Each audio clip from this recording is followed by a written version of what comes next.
दोस्तों welcome back to a channel. Guys हम लोग पढ़ रहे थे chapter introduction to analytical chemistry, right. उसमें हमने पहले पूरा एक जो हमारा वीडियो था जिसमें हमने क्या है एनालिटिकल केमिस्ट्री, क्या है analysis, qualitative analysis, competitive this one qualitative analysis complete कर लिया हमने, क्वांटिटेटिव एनालिसिस कंप्लीट कर लिया हमने, राइट।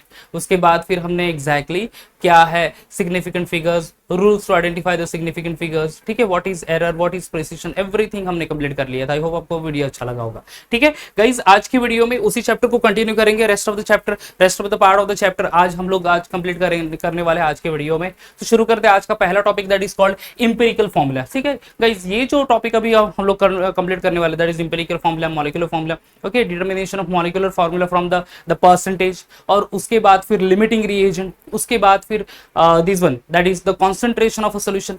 ये सारे टॉपिक बहुत बहुत ज्यादा इंपॉर्टेंट है बच्चों। पहला जो हाफ था इस पर्टिकुलर चैप्टर का, वो मैंने बोला था कि प्रैक्टिकली बेस्ड है सारी चीजें, ठीक है, जहां पे हम लोग प्रैक्टिकल किस तरह से परफॉर्म करने वाले हैं वो लर्न करना था हमें, राइट। इस पर्टिकुलर चैप्टर में बहुत सारे आपको थियोरेटिकल क्वेश्चंस मिलेंगे, ठीक है। ये इस चैप्टर के जो क्वेश्चंस आपको होंगे, तो शायद से आज की वीडियो में जो हम लोग कंटेंट पढ़ने वाले उसी में से मैक्सिमम कंटेंट आपको उसी में से मिलेगा, वो क्वेश्चंस भी उसी में से आपको एग्जाम में आएगा। सो ये बहुत ही इंपॉर्टेंट और बहुत इंटरेस्टिंग वीडियो होने वाला है दोस्तों। चलो तो शुरू करते हैं आज के इसलिए इंपेरिकल फॉर्मूला। ठीक है, इंपेरिकल फॉर्मूले में हमें सिंपली डेफिनेशन ही पढ़नी है। क्या पढ़नी है? हमें डेफिनेशन पढ़नी है, even though for the molecular formula also. ठीक है, तो इंपेरिकल फॉर्मूला क्या है? देखो, the simplest ratio of the atom, ठीक है, the simplest ratio of the atom of the constituent element in a molecule is called the empirical formula. ठीक है, जो simplest ratio है of the say element in a formula only, that is called to be in a molecule, that is called to a empirical formula. And what is molecular formula? एक example लूंगा मैं, common example actually, to understand what is empirical formula and what is molecular formula. And molecular formula क्या? It is actual number of atom of the constituent element in a molecule. ठीक है, simple किसी भी molecule का simplest ratio होगा, ठीक है, element के लिए, तो वो होगा हमारे लिए इंपेरिकल फॉर्मूला। और किसी भी मॉलिक्यूल में exact number of atoms, specially जो भी एटम्स होंगे उसमें एग्जैक्ट नंबर ऑफ एटम्स हम लोग उसको मेंशन करेंगे, that is called to be molecular formula. ठीक है, उसको क्या कहेंगे हम लोग? Molecular formula. चलो तो एग्जांपल ले लेते हैं। I will take the example that is say benzene. मैं बेंजीन ले रहा हूं बच्चों, I am taking the example of benzene. क्या है बेंजीन का मॉलिक्यूलर फॉर्मूला, या फिर the formula of benzene? What is the formula of benzene? C6H6। ठीक है, क्या है फॉर्मूला? C6H6। अब देखो बच्चों, यहाँ पे C6H6 यानी बता रहा है कि कार्बन 6 है, हाइड्रोजन 6 है। This is actually the molecular formula. क्या है मॉलिक्यूलर फॉर्मूला की definition? Actual number of atoms of the constituent elements. ठीक है, actual number of the atoms of the constituent elements. एक स्पेसिफिक एलिमेंट्स के कितने एटम्स है वो बता रहा है। यहाँ पे कार्बन और 2 हाइड्रोजन, ये 2 एलिमेंट है। कितने हैं कार्बन के एटम्स? 6, हाइड्रोजन के 6। तो ये हो गया हमारे लिए molecular formula. What is the empirical formula of this one? तो यहाँ पे विल राइट ओवर हियर, मैं ये नोट कर लेता हूं, molecular formula of benzene is C6H6 only, जो मैंने यहाँ पे लिखा था। What is empirical formula? चलो empirical formula भी लिख के बता देता हूँ।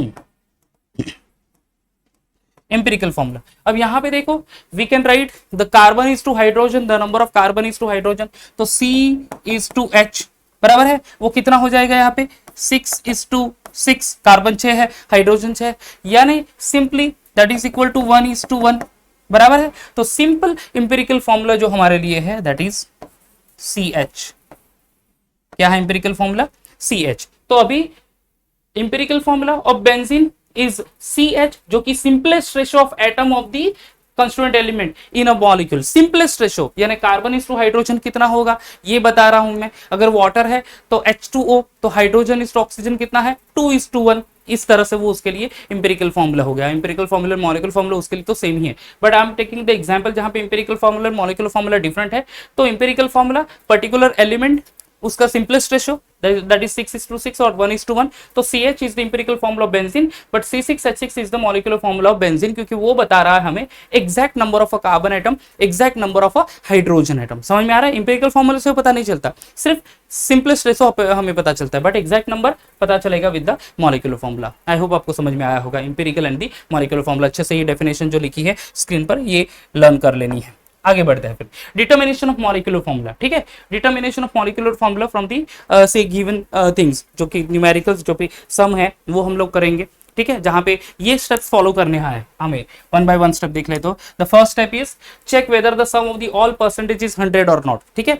पूरा परसेंट सारे दिए हैं एलिमेंट के, वो 100 है या नहीं वो चेक करने हैं। Step 2 is conversion of mass percent into gram, जो भी परसेंट है उसको ग्राम में कन्वर्ट कर देना है। स्टेप 3 क्या है, convert mass into number of moles, number of moles में कन्वर्ट करना है मास को। हमने फर्स्ट चैप्टर में पढ़ाई है नंबर ऑफ मोल्स क्या है, it's a ratio of mass of a substance to the molar mass of a substance, right. Okay, then fourth step is divide moles by smallest mole value, ठीक है, divide mole by smallest mole value. उसके बाद fifth step write empirical formula, simplest ratio लिखना है।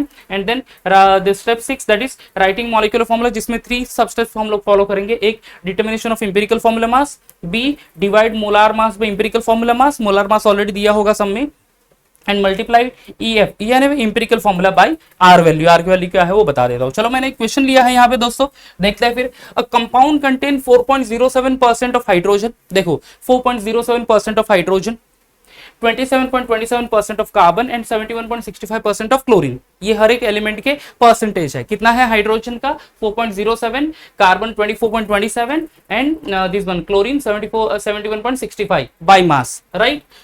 It's molar mass is 98.96 gram, तो molar mass भी दिया है 98.96 gram. What is its empirical formula and atomic masses of hydrogen, carbon and chlorine दे दिया है यहाँ पे। कार्बन 12.0000 या फिर 12.001 भी ले लेते हैं, ठीक है, and 35.5 and hydrogen 1.008 unified mass respectively, ठीक है। तो चलो इंपेरिकल फॉर्मूला क्या है and we have to find out the molecular formula also. Molecular formula भी साइड बाय साइड इसमें मैंने फॉर्म कर लेता है, वो फॉर्म करके रखा है। चलो देख लेते हैं फिर पहला स्टेप बाय स्टेप हम लोग ये जो स्टेप पढ़ रहे हैं ना, ये स्टेप बहुत इंपॉर्टेंट है। ये क्वेश्चन आपको एग्जाम में रहेगा, इसमें परसेंट दिया होगा हर एक एलिमेंट का, मोलार मास भी वहां पे दिया होगा। आपको तो इंपेरिकल फॉर्मूला फाइंड करने के लिए बोलेंगे या फिर मॉलिक्यूलर फॉर्मूला फाइंड करने के लिए बोलेंगे। देखो मॉलिक्यूलर फॉर्मूला फाइंड करना है तो आपको any how empirical formula find करना ही पड़ेगा, उसी के हेल्प से होगा। But just simply empirical formula find करना होगा तो वहीं तक स्टॉप करना है, मॉलिक्यूलर फॉर्मूला फाइंड करने की जरूरत है नहीं। Understood? Depending upon the length of the sum आपको 2 मार्क्स या 3 मार्क्स के लिए क्वेश्चन हो सकता है। ओके, तो ये सारे स्टेप्स वन बाय वन हम लोग यूज करेंगे to solve this particular sum, बराबर है। क्या है पहला, check whether the sum of all percent is 100। बच्चों ये क्यों जरूरी है ये भी समझ लो पहले। अगर जो एलिमेंट दिए हैं, जैसे कि यहाँ पे हाइड्रोजन दिया है, कार्बन के परसेंट दिए हैं, क्लोरीन के परसेंट दिए हैं, राइट, अगर वो सारे ऐड ऑन करके 100 नहीं आते, इसका मतलब ये है the remaining percent will be carried out by oxygen. You got the point, remaining percent will be carried out by oxygen. अगर 100 आ जाता है दैट इज ओके, तो फिर वहां पे ऑक्सीजन का प्रेजेंस है नहीं, तो सम में आपको ऑक्सीजन है ये बताएंगे नहीं। बट तो यही चेक करने के लिए पहली स्टेप बहुत इंपॉर्टेंट है, check whether the sum of all percent is 100, ठीक है, 100% है या नहीं, that we need to check. समझ में आ गया? तो मैंने ऐड ऑन कर लिया 4.07% of carbon, percent of chlorine and hydrogen का तो 99.99 that is equal to nearly 100 only. तो यहाँ पे ये तो पता चल गया हमें कि यहाँ पे कोई ऑक्सीजन होगा नहीं इंपेरिकल फॉर्मूले में एज वेल एज मॉलिक्यूलर फॉर्मूले में, ठीक है। यही 3 एलिमेंट होंगे, क्या होगा, कार्बन, हाइड्रोजन और क्लोरीन। चलो ये तो समझ में आ गया, ये कार्ड करना ही है एनी टाइम, ठीक है। अदरवाइज कोई ऐसा एग्जाम्पल होगा, कोई ऐसा क्वेश्चन होगा जहां पे ऑक्सीजन का प्रेजेंस है बट शायद आप वो एड ऑन नहीं करेंगे, यहाँ पे आपको पता नहीं चलेगा। अगर 100 से लेस होगा, समझ लो कि 81% आए तो 19% क्या होगा, 19% ऑक्सीजन होगा। यानी जो भी लेस देन 100% जो भी आ गया, समझ लो 92% है तो 8% will be carried out by oxygen. So this way you have to confirm over that, ठीक है। तो वही का उसी का यूज करके आगे वाले स्टेप फॉलो करने। सेकंड स्टेप क्या है, कन्वर्ट मास परसेंट टू ग्राम। जो भी मास परसेंटेज है उसको जस्ट सिंपली ग्राम में कन्वर्ट करना है। कितना परसेंट है हाइड्रोजन का, 4.07%, यानी मास of hydrogen is 4.07 gram. Similarly for carbon 24.27, तो 24.27 gram of carbon. And chlorine कितना परसेंट है, 71.65, तो देख लो 71.65 ग्राम। समझ में आ गया? सिंपली परसेंट को ग्राम में नोट कर देना है यहाँ पे, बराबर है। तो ये हो गए सारे mass of element, hydrogen, carbon, chlorine. इस मास को कन्वर्ट करेंगे in the next step that is number of moles. किस में कन्वर्ट करेंगे, नंबर ऑफ मोल्स में। Convert mass into the number of moles, ठीक है। देखो mass into number of moles, so the moles of hydrogen. अब number of moles के लिए क्या करना पड़ेगा बच्चों, हमें mass upon the molar mass. But देखो यहाँ पे हम लोग एलिमेंट ले रहे हैं, hydrogen is the element, carbon is the element, chlorine is also the element. तो instead of molar mass we will going to use what, atomic mass. और इसीलिए तो सब में यहाँ पे एटॉमिक मास भी दे दिया है, देखो the atomic masses of hydrogen, chlorine and carbon are 1.008, 12.001 and 35.453 unified mass respectively. तो एटॉमिक मासेस दिया है, तो instead of molar mass will use atomic mass. ठीक है, चलो तो फिर moles of hydrogen, the first one, moles of hydrogen, mass of hydrogen कितना है 4.07 है ना, या 4.07 divided by its atomic mass कितना है, atomic mass of hydrogen 1.008। Similarly mass of carbon 24.27 divided by its atomic मास 12.001 या फिर 01 या फिर 12 भी लेंगे, that is okay. And chlorine के लिए 71.65 डिवाइडेड बाय 35.453। सो देखो यहाँ पे लेकर लिया है moles of hydrogen 4.07 divided bye 1.008 कितना आ गया 4.04 मोल। ठीक है, same way moles of chlorine mass upon molar mass 2.0225 mole and moles of carbon है ये, and moles of chlorine is 1.65 divided by 35.453, so that is 2.021 mole। मास को कन्वर्ट कर लिया moles में। अब क्या करना है नेक्स्ट स्टेप में, divide moles by smallest mole value. ठीक है, divide mole by smallest mole value, और उसका फिर जो एलिमेंट है उसका रेशो हमें फिर सिंपली लिखना है। तो यहाँ पे देखो स्मॉलेस्ट मोल वैल्यू कौन सी है 4.04 है, 2.0225 है, 2.01, तो ये हो गया हमारे लिए स्मॉलेस्ट मोल वैल्यू। समझ में आ गया। तो जो सारे मोल वैल्यूज है हर एक एलिमेंट के, उसको स्मॉलेस्ट मोल वैल्यू से डिवाइड करना है। तो हाइड्रोजन का मोल कितना है 4.04 divided by smallest mole value 2.021, that is equal to 2 रफली, यानी हाइड्रोजन वहां पे हाइड्रोजन का कोएफिशिएंट नंबर 2 है। Carbon 2.005 divided by 2.021, that is nearly equal to 1 only. And chlorine 2.021 divided by 2.021, that is equal to 1। तो यहाँ पे coefficient number of hydrogen is 2, carbon 1, chlorine 1। तो मैंने carbon is to hydrogen is to carbon is to chlorine लिख दिया यहाँ पे, that is 2:1:1। समझ में आ गया। ओके, इसी से हम लोग लिखेंगे empirical formula in the fifth step. पांचवी स्टेप में क्या करना है हमें इंपेरिकल फॉर्मूला लिखना है। तो ये हमें रेशो तो मिल गया यहाँ पे, तो इसके simplest ratio is the empirical formula. So the empirical writing the empirical formula is CH2Cl। अब देखो मैंने यहाँ पे कार्बन है, हाइड्रोजन है, क्लोरीन है, तो कार्बन से ही कंपाउंड स्टार्ट होगा, वो ऑर्गेनिक कंपाउंड होगा बेसिकली, तो इसलिए मैंने कार्बन पहले लिखा, उसके बाद हाइड्रोजन, उसके बाद chlorine, that is the only difference. आप HCCH तो इस तरह से भी लिख सकते हैं। तो हाइड्रोजन को कोएफिशिएंट नंबर 2, कार्बन का 1, क्लोरीन का 1, तो वहीं पे लिख दिया है। कार्बन नीचे लिखते हैं 1, तो 1 लिखने की जरूरत है नहीं क्योंकि एक ही है, इसलिए हाइड्रोजन H2Cl। अंडरस्टूड, ये हो गया हमारे लिए इंपेरिकल फॉर्मूला। तो ये तो हमारा इंपेरिकल फॉर्मूला फॉर्म हो गया। इसी के हेल्प से लेके हम लोग नेक्स्ट स्टेप फॉलो करेंगे, that is writing the molecular formula. ठीक है, राइटिंग व्हाट मॉलिक्यूलर फॉर्मूला। देखो मॉलिक्यूलर फॉर्मूला के लिए 3 सब स्टेप्स है। डिटर्मिनेशन ऑफ मोला empirical formula mass, divide molar mass by empirical formula मास। तो अभी इंपेरिकल फॉर्मूला मास कैसे होगा बच्चों, जो भी इंपेरिकल फॉर्मूला है हमें मिलेगा, okay, till the step 5th, 5वीं स्टेप तक जो हमें मिलेगा उसमें हमें एटॉमिक मास ऐड करना है। सिंपली जो जिस तरह से हम लोग मॉलिक्यूलर मास फाइंड करते थे उसी तरह से इंपेरिकल फॉर्मूला मास फाइंड करना है। ठीक है, तो इंपेरिकल फॉर्मूला हमारा CH2Cl, कार्बन 12.01 या फिर 12.001 ले लेते हैं, प्लस हाइड्रोजन 2 इंटू, यहाँ पे बाय मिस्टेक मैंने 1 लिखा है, बट इट शुड बी 2। एक मिनट, इसको थोड़ा सा मैं चेंज कर लेता हूं, या 2, एक मिनट, या 2 इंटू 1.008, राइट। कितना है एटॉमिक मास 1.008 है ना, या 008, 2 इंटू 1.008 बराबर है। एंड क्लोरीन कितना है 35.453 ओनली।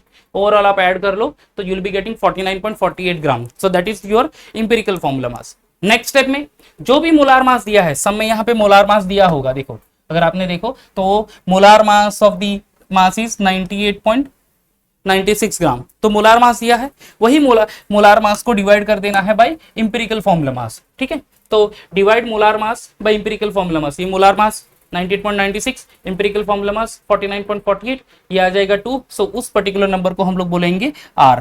क्या बोलेंगे, दैट इज R। ठीक है, तो ये R की वैल्यू हो गई। अब simply finally to get the molecular formula हमें क्या करना होगा, मल्टीप्लाई इंपेरिकल फॉर्मूला मास और empirical formula by R। Actually mass नहीं है, actually empirical formula by R, empirical formula by R। तो इंपेरिकल फॉर्मूला क्या हो गया हमारा CH2Cl2, ये R2।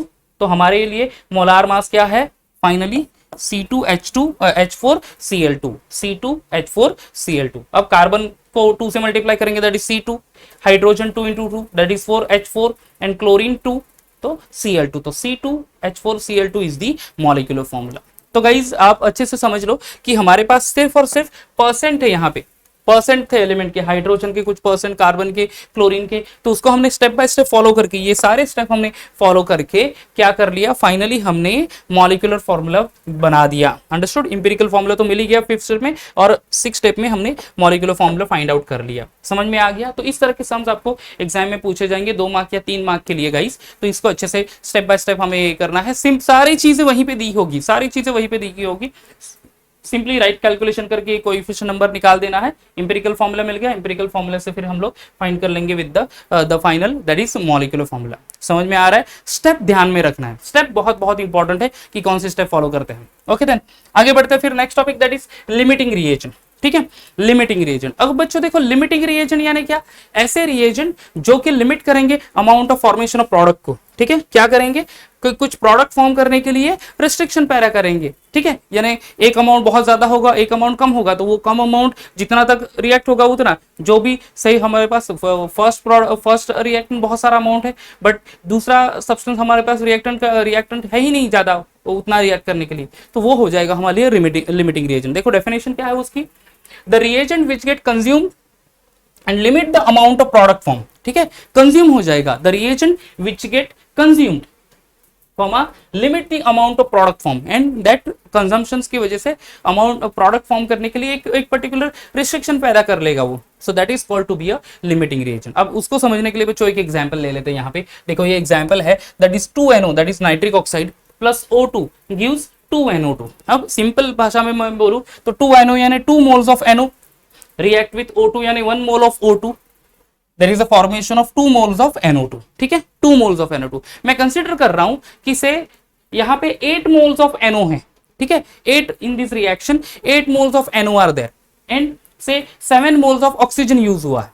ठीक है, कितना मोल्स है? 8 moles of nitric oxide, and moles कितना है? 7 मोल्स ऑफ ऑक्सीजन। अब यहाँ पे हमें देखना है कि लिमिटिंग रिएजेंट कौन सा है, एक तो NO हो सकता है या फिर O2 हो सकता है। शायद इस नंबर पे मत जाना बच्चों, ये 8 नंबर है, ये 7 नंबर है, तो आप शायद बोलेंगे कि oxygen is the limiting reagent, शायद वैसा नहीं होगा। It depends upon the molar mass also. ठीक है, मोलार मास अलग अलग है तो फिर वो चेंज होगा। ठीक है, तो चलो शुरुआत करते हैं। फिर हमने स्टार्ट किया ये रिएक्शन को, देख लो एक रिएक्शन में ये 2 मोल्स ऑफ NO है, तो 2 moles of NO gives 2 moles of NO2, यही मैंने लिखा है यहाँ पे, ये देखो 2 moles of NO is equal to 2 moles of NO2, बराबर है। मैंने कंसीडर कितना किया है? 8 मोल्स ऑफ NO, तो फिर 8 moles of NO is equal to how much?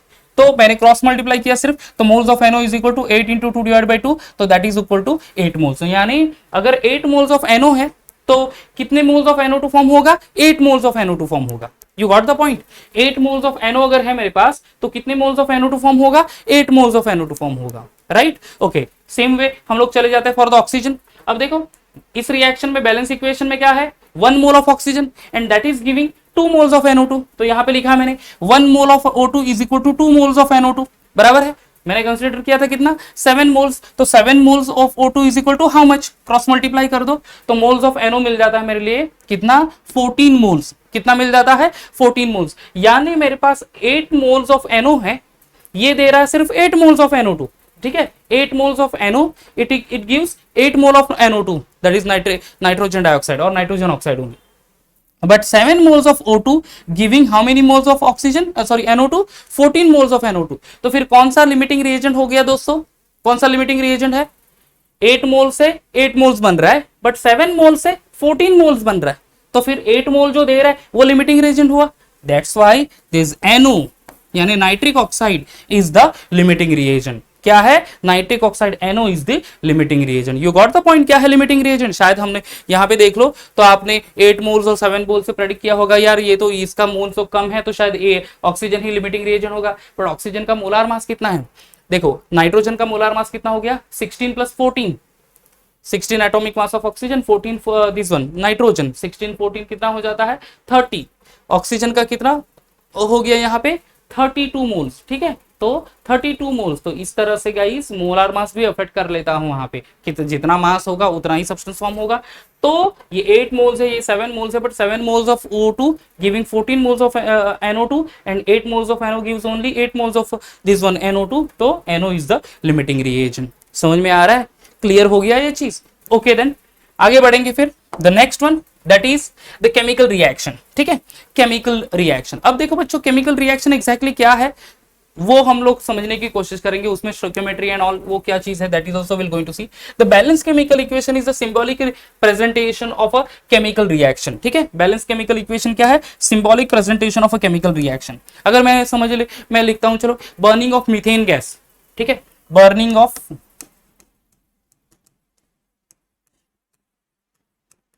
Methane gas. ठीक है, अगर मीथेन गैस बर्न हो रहा है इसका मतलब क्या हो रहा है कि मीथेन रिएक्ट हो रहा है ऑक्सीजन के साथ। ठीक है, तो चलो मैं रिएक्शन लिख लेता हूं। मीथेन गैस CH4 बर्निंग हो रही है, मतलब ऑक्सीजन के प्रेजेंस में उसकी रिएक्शन हो रही है, राइट। ये O2। अब बच्चों क्या फॉर्म होगा, क्या मिलेगा? अगर मीथेन गैस जब भी ऑक्सीजन के प्रेजेंस में बर्न होगा तब दो ही प्रोडक्ट मिलते हैं, एक तो है CO2 और दूसरा होगा H2O, CO2 एंड H2। अब केमिकल रिएक्शन, ये तो मैंने जो हमारा स्टेटमेंट था that is burning of methane, ठीक है, और this one oxidation of methane you can say. तो वो उसको मैंने एक बैलेंस केमिकल इक्वेशन में मैंने प्रेजेंटेशन किया, सिंबॉलिक प्रेजेंटेशन लिखते, उसको बैलेंस भी करना होगा। ठीक है, बैलेंस करना होगा यानी जितने element particular element reactant side में है उतने ही फिर हमें प्रोडक्ट साइड में लिखने हैं। हमने 10th स्टैंडर्ड में बैलेंसिंग ऑफ केमिकल इक्वेशन किया ही है। ठीक है, कार्बन यहाँ पे एक है, यहाँ पे भी एक है, चलो ये तो काम खत्म हो गया। हाइड्रोजन कितने हैं? 4, यहाँ पे हाइड्रोजन 2 ही है, तो मुझे H2O को 2H2O करना पड़ेगा, 2 2s are 4। अब देखते हैं ऑक्सीजन यहाँ पे तो 2 ही है, यहाँ पे कितना है? 2 एंड इंटू 2, ये 2H2 एंड 2O है, यानी 2 हो गया ऑक्सीजन, ये 2 ऑक्सीजन और ये 2 ऑक्सीजन कितने हो गए? 2 2 4, यहाँ पे भी 4 होने चाहिए, तो ये 2O2। समझ में आ गया? सिंपल है बैलेंस करना। ये हमारे लिए balancing chemical equation. And balance chemical equation क्या है? It's a symbolic presentation. क्या है बच्चों? It's a symbolic presentation. तो वही सिंबॉलिक प्रेजेंटेशन मैंने लिखा। You got the point? Okay, now next stoichiometric calculation.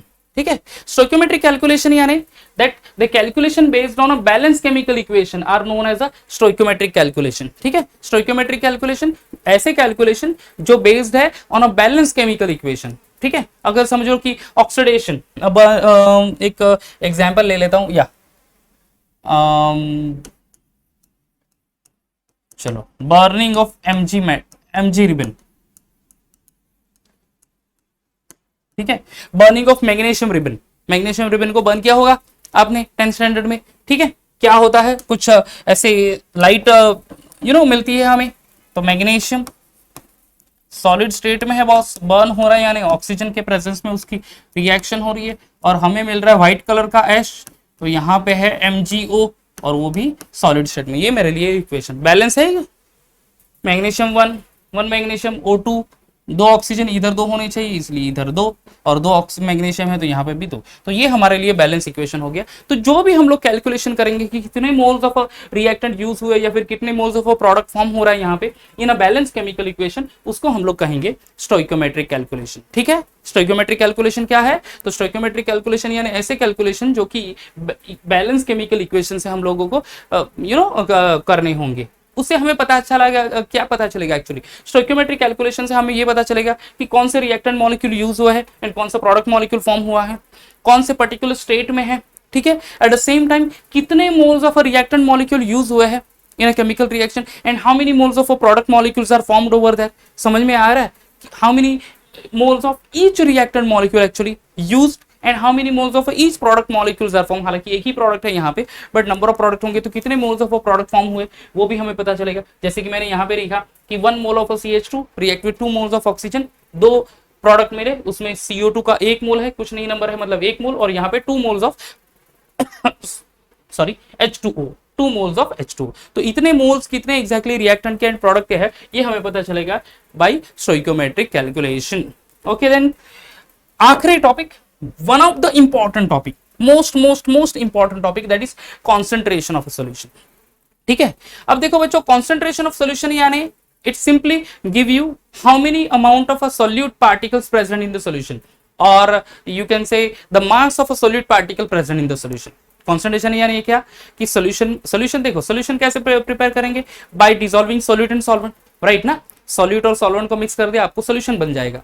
तो कितना अमाउंट ऑफ सॉल्यूट आपने ऐड किया है to prepare the solution into the solvent, उसको हम लोग कहेंगे कॉन्सेंट्रेशन ऑफ सोल्यूशन। समझ में आ रहा है? अब कॉन्सेंट्रेशन एक्सप्रेस करने के डिफरेंट वेज कौन कौन से हैं, चलो तो पहला लिख लेता हूं मैं, that is mass percent. First one mass percent, या फिर उसको वेट परसेंट भी बोलते हैं,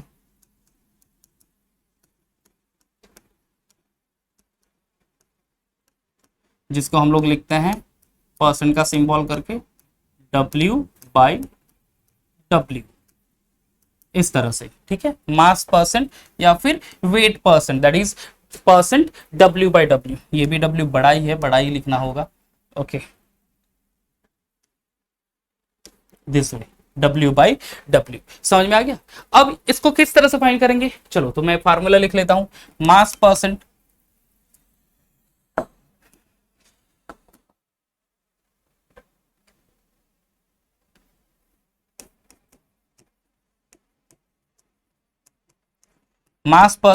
is equal to mass of solute upon mass of solution into 100, ठीक है, mass of solute upon mass of solution into 100। तो जो भी सोल्यूट है आप ऐड कर रहे हो इनटू द सॉल्यूशन, कुछ मास हो जाएगा सॉल्यूशन का, दोनों का रेशियो ले लो, डिवाइड मल्टीप्लाई करो 100 से, तो आपको मिल जाएगा percent, mass percent, that is called W/W percent. ठीक है, क्लियर हो गया? इजी है इक्वेशन, इजी फॉर्मूला है। ठीक है, next that is mole fraction.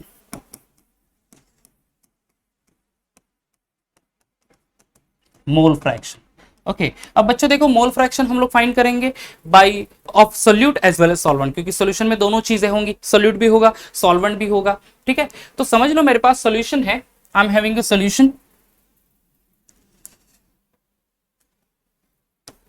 of two component solution of A and B। ठीक है, दो कंपोनेंट है A and B, तो यहाँ पे mole fraction of solution A and mole fraction of B दोनों मैं फाइंड करूंगा। ठीक है, तो मैं लिखता हूं यहाँ पे mole fraction of A is equal to number of moles A upon total number of moles of solution, और हाँ, total number of moles of solution. ठीक है, total number of moles of solution. अब बच्चों देखो, number of moles of A मैं consider करता हूं Na and moles of solution. अब सॉल्यूशन में क्या होगा, सोल्यूट भी है, सॉल्वेंट भी है। Na is the moles of number of moles of A and Nb number of moles of B। तो इक्वेशन मेरे लिए क्या आ जाएगा, Na plus Nb, finally Na divided by Na plus Nb. This is the formula to find out mole fraction of A over here. You got the point? Mole fraction of A, a ratio of number of moles of A divided by total number of moles of solution. Number of moles is denoted by small n. ये तो हमने पढ़ा है पहले chapter में। ठीक है, तो Na represent number of moles of A divided by total number of moles of solution. Solution में क्या होगा, सोल्यूट, सॉल्वेंट समझ लो, A सोल्यूट है, B सॉल्वेंट है, तो Na plus Nb that is moles of a solution. तो हमारे लिए फॉर्मूला हो जाएगा mole fraction of A is equal to Na upon Na plus Nb। Clear हो गया? उसी तरह से हम लोग फाइंड करेंगे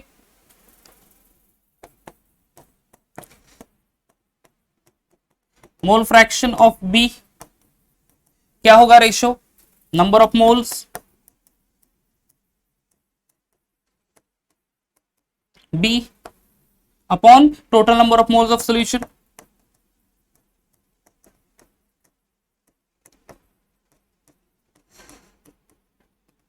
total number of moles of solution, right? अब number of moles of B कितने कैसे रिप्रेजेंट करेंगे हम लोग, Nb से। ठीक है, तो लिख लेते हैं Nb divided by Na plus Nb। समझ में आ गया, Nb divided by Na plus Nb। तो Nb number of moles of solution divided by number of moles of a solute and this one number of moles of solvent divided by number of moles of solute and solvent यानी solution. तो याद रखना mole fraction of A Na divided by Na plus Nb and mole fraction of B Nb divided by Na plus Nb। Clear हो गया? This is the second way to express the concentration of solution. पहला तो हमने learn कर लिया मास percent, दूसरा mole fraction. Now तीसरे की तरफ चलता है, दैट इज मोलैरिटी, कैपिटल है। Okay, molarity that is capital है। अब मोलैरिटी क्या है बच्चों? Simply it is defined as the number of moles of a solute present in 1 litre of solution. ठीक है, लिख लेता हूं मैं यहां पे, number of moles of solute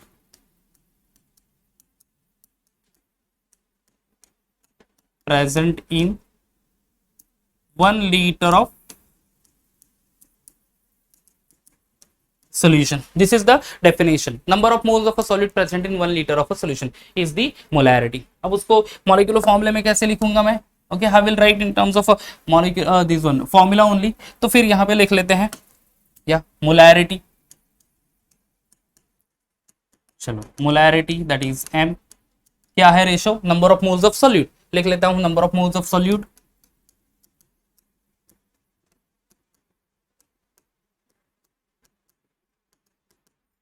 upon क्या? Present in 1 litre of solution. 1 litre क्या एक्सप्रेस कर रहा है? Volume of solution. तो ये हो गया बच्चों वॉल्यूम ऑफ सोल्यूशन। ठीक है, volume of solution in litre. तो इसके लिए उसका फॉर्मूला क्या होगा? M is equal to number of moles of number of moles of solution लिख दिया यार, number of moles of a solute है, not solution, number of moles of solute upon volume of solution in litre. ठीक है, तो simply capital M is equal to N upon V which is in litre. N यानी number of moles of solute आ गया and V that is volume in terms of a litre. ठीक है, अब उसको ऑल्टरनेटिव फॉर्मूला एक और लिख लेते हैं बच्चों, that is M is equal to number of moles यानी क्या है? Mass upon molar mass, right ना? Mass of a substance upon molar mass. तो यहां पे मैं लिख लेता हूं mass of solute upon molar mass of solute into volume. Okay, अब क्रॉस मल्टीप्लाई कर लेंगे। वॉल्यूम लीटर में है, उसको अगर हमें ml में कन्वर्ट करना हो तो क्या होगा? What I have to do? हमें डिवाइड करना पड़ेगा, सॉरी मल्टीप्लाई करने का विद द 1000। तो वो 1000 ऊपर चला जाएगा ओवर हियर, तो ये आ जाएगा 1000 divided by volume of a solution in ml, या फिर आप cm³ भी लिख सकते हैं। तो this is the another formula. तो मोलैरिटी के लिए ये फॉर्मूला है, एक ये हो गया, और दूसरा फॉर्मूला है ये। दोनों फॉर्मूले आप यूज कर सकते हो, और यही यूज करना है एक्चुअली जब आप न्यूमेरिकल सॉल्व करोगे इस पर्टिकुलर सेक्शन से। और बच्चों आपको ये फॉर्मूला बेटर भी, ये फॉर्मूला आपको यूज करना होगा, क्योंकि कुछ सोल्यूट दिया होगा इन टर्म्स ऑफ ग्राम, उसका आपको मोलार मास फाइंड करना होगा। तो मास ऑफ अ सॉल्यूट इन ग्राम हो जाएगा, ये मोलार मास आप फाइंड कर लेंगे, और वो पर्टिकुलर से पर्टिकुलर ml ऑफ सोल्यूशन में डिसॉल्व करेंगे, जैसे कि 500 ml ऑफ सोल्यूशन, या फिर दैट से 12.2 gram of HNO3 present in से 878 ग्राम ऑफ सोल्यूशन। तो this way only 878 ml of solution. तो यहाँ पे वॉल्यूम ऑफ सोल्यूशन मिलीलीटर में ही होगा, तो better way you have to use this formula only. अगर आपको ऊपर वाला फॉर्मूला यूज करना है that is also you can use over that, but जो भी मास दिया होगा उसको कन्वर्ट करना पड़ेगा नंबर ऑफ मोल्स में, वॉल्यूम दिया होगा ml में उसको कन्वर्ट करना पड़ेगा लीटर में। So better way you go with this formula only. ठीक है, दोनों फॉर्मूले करेक्ट है, बट दोनों फॉर्मूला आप यूज कर सकते हो। क्लियर हो गया? That is molarity. And the final topic of this chapter that is molality, the fourth one.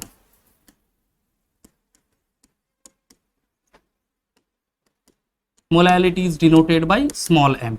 ठीक है, अब देखो डेफिनेशन यहाँ पे पहले मोलैरिटी का जो मैंने लिखा था, number of moles of a solute present in 1 litre of a solution, एक मोल या फिर number of moles present in 1 litre of solution, molarity. उसी को अगर हम लोग लिखे दिस वे ओनली, जहां पे number of moles of a solute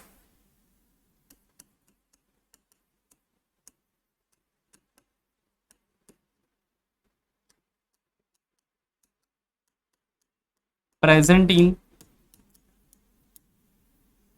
1 kg solvent, ठीक है। Number of moles of a solute present in 1 kg solvent, ठीक है, याद रखना 1 kg solvent that is molality, and 1 litre of solution, ये मोलैरिटी। समझ में आ रहा है? Molarity number of moles of a solute present in 1 litre of solution, और number of moles of a solute present in 1 kg of solvent that is molality, ठीक है। तो फिर फॉर्मूला लिख लेते हैं उसका, molarity, molality that is small m। कैसे लिखेंगे? Number of moles of solute, number of moles of solute present in 1 litre of solution, यानी divided by present in 1 kg of solvent that is divided by mass of solvent. Mass of solvent in kilogram होगा वो, kg।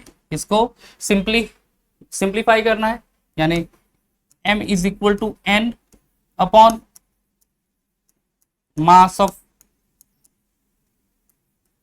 Solvent in kg, ऐसे लिखेंगे हम लोग। This is one formula, right. अब n यानी number of moles, तो again we can write here small m is equal to mass of solute upon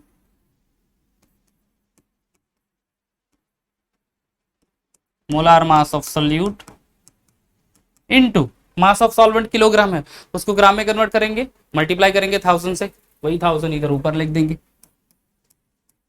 upon over here mass of solvent in gram. चलो, तो ये दो फॉर्मूले हमारे लिए हो गए, किसके लिए?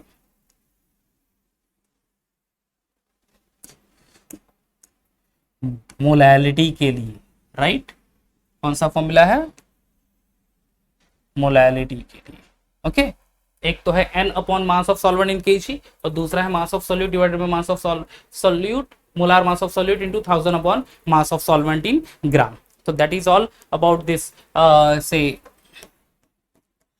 molality and this whole chapter also, जहां पे हमने कॉन्सेंट्रेशन ऑफ अ सोल्यूशन पढ़ा। अगर आप देख लो, कंपेयर कर लो मोलैलिटी, तो यहाँ पे वॉल्यूम ऑफ सोल्यूशन है, formula same, volume of solution आ गया, यानी molarity and mass of solvent in gram that is molality. Understood guys? तो यहाँ पे हमारा ये जो सेकंड चैप्टर है introduction of analytical chemistry, okay, तो ये कंप्लीट होता है गाइस। आई होप आपको वीडियो अच्छा लगा, और अच्छा लगा होगा तो लाइक कर देना, चैनल सब्सक्राइब नहीं है तो उसको सब्सक्राइब भी कर देना, ठीक है। नेक्स्ट वीडियो तक बच्चों, bye bye and take care.